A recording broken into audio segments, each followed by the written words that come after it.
Yo, what up world? Welcome back to another video. Today I just wanted to quickly go over this like chord making slash melody making tip or method you've seen used in countless videos where the producer will go into like a blank sampler, go into the piano roll, use the stamp tools to grab a scale, and then they'll just hit any note, drag the notes out,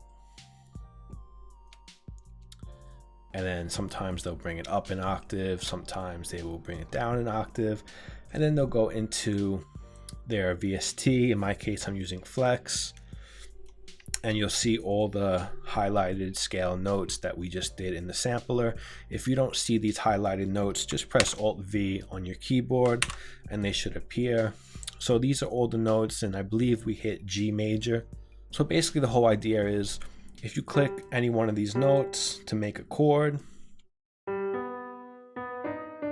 it will probably sound good.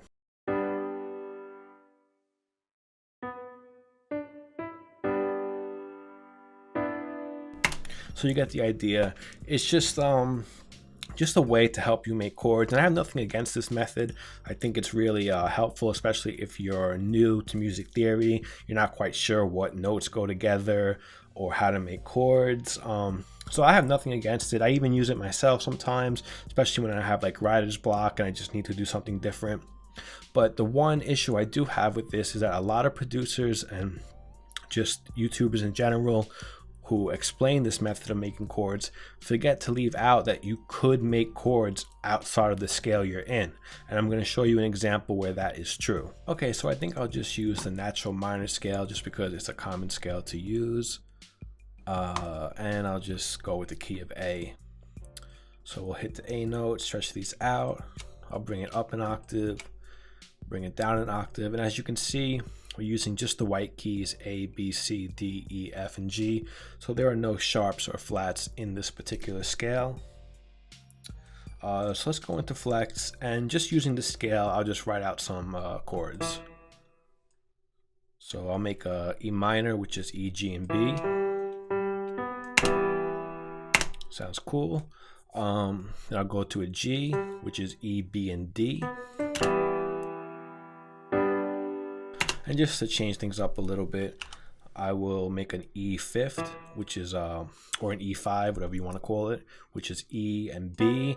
And just for the sake of consistency, since we're using 3-note chords or triads, I'll just add the octave E in there.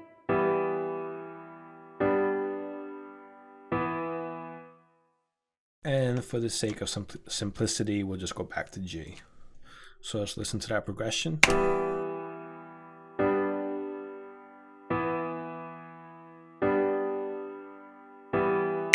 All right, sounds pretty good. We used all the notes that were available to us in the scale. Well, we didn't use every single note, but we stayed within the scale. And I'm just going to show you 2 quick examples of how you could make this a little more interesting by making adding notes that are actually outside of this scale.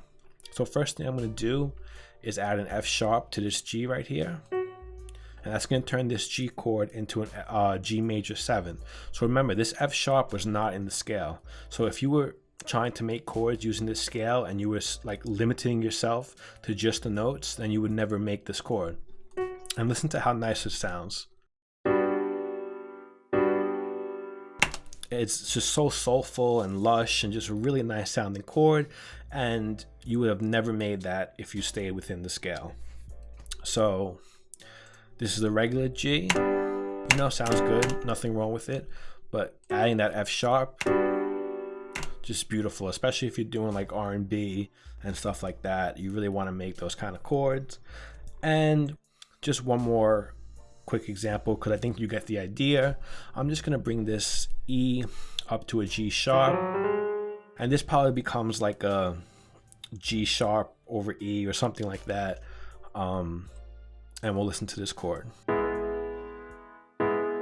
So definitely a little more interesting sounding, a little more tension because of that sharp in the bass. And I just think it makes it a little more interesting. So let's play that whole progression back.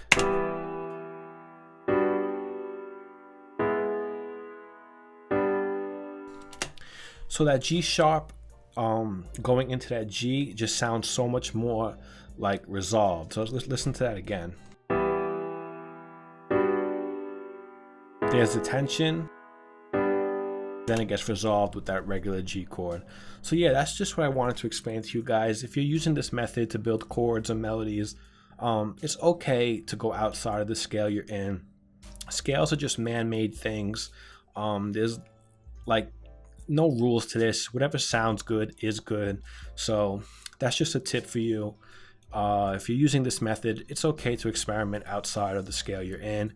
And yeah, I will catch you in the next one. Peace.